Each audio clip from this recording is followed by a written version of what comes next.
तो शुरू करें। नमस्कार दोस्तों, स्वागत है आपका अनबीटन लर्न यूट्यूब चैनल पे। पूरी प्लेलिस्ट जो है बिजनेस ऑर्गेनाइजेशन, उसका लिंक डिस्क्रिप्शन में। देर ना करते हुए आज हम लोग पढ़ते हैं कैरेक्टरिस्टिक्स ऑफ बिजनेस ऑर्गेनाइजेशन को। तो जो भी बिजनेस ऑर्गेनाइजेशन है उनके क्या क्या कैरेक्टरिस्टिक्स होते हैं। सबसे पहला होता है इकोनॉमिक एक्टिविटी। वो प्रोडक्ट्स को बना रहे हैं, गुड्स को उनका प्रोडक्शन कर रहे हैं और उनका डिस्ट्रीब्यूशन भी कर रहे हैं।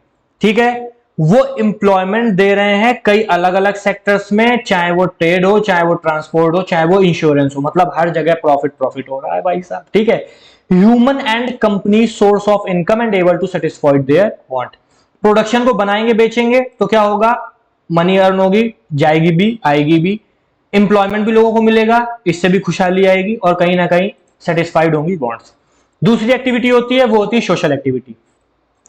बिजनेस ऑर्गेनाइजेशंस जो होती हैं वो डिपेंडेंट होती हैं कहीं ना कहीं एक तरीके से। Business and society are interdependent, एक दूसरे से क्या है, बाइंड है, एक दूसरे पे इंपैक्ट पड़ता है। जिस तरीके का बिजनेस होगा उसी तरीके से हमारी सोसाइटी उस चीज को अडेप्ट करेगी और सोसाइटी के हिसाब से हमेशा बिजनेस किया जाएगा। जिस चीज की डिमांड होगी उसी चीज की सप्लाई ज्यादा होगी।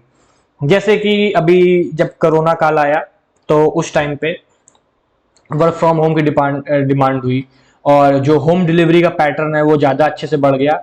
तो उस सेक्टर में भी बिजनेस जो है वो काफी खुला, जो इतना पहले नहीं था कई एरियाज में, कई सिटीज में। ठीक है, तो कहीं ना कहीं इंटरडिपेंडेंट है दोनों चीजें। बिजनेस की सोशल रिस्पॉन्सिबिलिटी भी होती है, अलग अलग वेराइटीज में भी है, और सोशल नीड्स को भी सेटिस्फाई करती है। मतलब जो भी चीज है वो प्रॉपर तरीके से, अच्छे तरीके से कंज्यूमर को मिले। बिजनेस का जो कैरेक्टरिस्टिक होता है वो होता है क्रिएटिव एंड डायनेमिक। फर्म हमेशा ऐसे ऐसे आइडियाज लाने की कोशिश करती है, ऐसे ऐसे अप्रोच लाने की कोशिश करती है जिससे कि कुछ नयापन दिखे, पर्सन जो है बार बार उस चीज की तरफ अट्रैक्ट हो। फॉर एग्जांपल आईफोन, कुछ चेंज हो ज्यादा या ना हो पर डिमांड बहुत रहती है। ठीक है, produce new goods and service with creativity.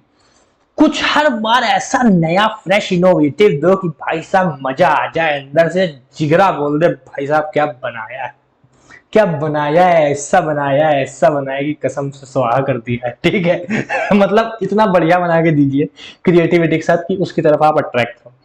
Just like new new photo filters.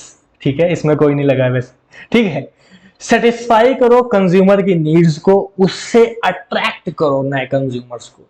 ठीक है, बिजनेस ऑर्गेनाइजेशन की डिमांड है। ठीक है, फिर होता है प्रॉफिट मोटिव। अब भाई बिजनेस ऑर्गेनाइजेशन है तो भाई पैसे की बात कैसे भूल सकते हो, कैसे भूल सकते हो? तो डिफरेंस होता है cost of production and selling of goods, इसके बीच में प्रॉफिट चाहिए ना, ज्यादा होना चाहिए ना सेलिंग प्राइस। ठीक है, जो भी आप इन्वेस्टमेंट कर रहे हो उसका रिटर्न बढ़िया है, जो आपका मोटिवेशन ऑन रहे वर्कर्स का, बिजनेस का, आप अपने बिजनेस को एक्सपेंड कर पाओ, क्योंकि एक्सपेंड करोगे ज्यादा चलेगा, ज्यादा बढ़ेगा, ज्यादा कमेगा, ज्यादा बचेगा। ठीक है, कंज्यूमर सेटिस्फैक्शन, जो भी कस्टमर हमारे बिजनेस में या गुड्स को ले रहा है वो सेटिस्फाइड हो। ठीक है, हमें कंज्यूमर ओरिएंटेड अप्रोचेस का इस्तेमाल करना चाहिए, हमें क्वालिटी को बढ़ाना चाहिए, कई कॉस्ट रेंज में रखना चाहिए जिससे अफोर्डेबल हो, हर कोई अपने हिसाब से उसको ले पाए। छठी चीज होती है buying and selling. Basic activity है खरीदना बेचना, रॉ मटेरियल खरीदोगे, स्टेशनरी खरीदोगे, प्रॉपर्टी कुछ भी हो खरीदोगे बेचोगे, बिजनेस ऑर्गेनाइजेशन की एक्टिविटी है भाई। खरीदना है तो बेचना है, बेचना है तो खरीदना तो पड़ेगा ही पड़ेगा ना।